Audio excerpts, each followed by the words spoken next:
शायर की जब मैं बात करूँ तो काफी कर बने हुए सिर्फ एक छोटे वर्षी की गाय की ऊपर लेकिन अगर अगर देखो तो कुछ ज्यादा उनकी बैटिंग है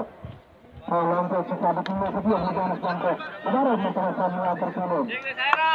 अंपायर का इशारा अगर मुकाबला 5 ओवर में से काम पर बैटिंग कौन सी टीम का रही है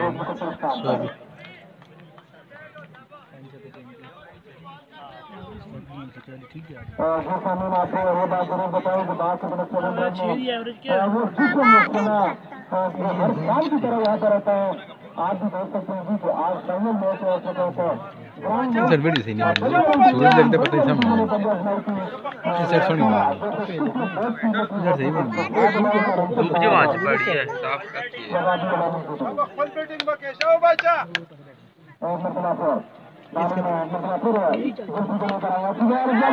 कैच पकड़ो ओ चल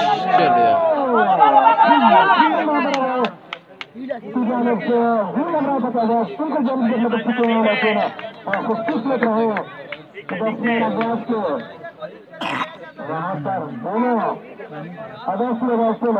पर बिल्कुल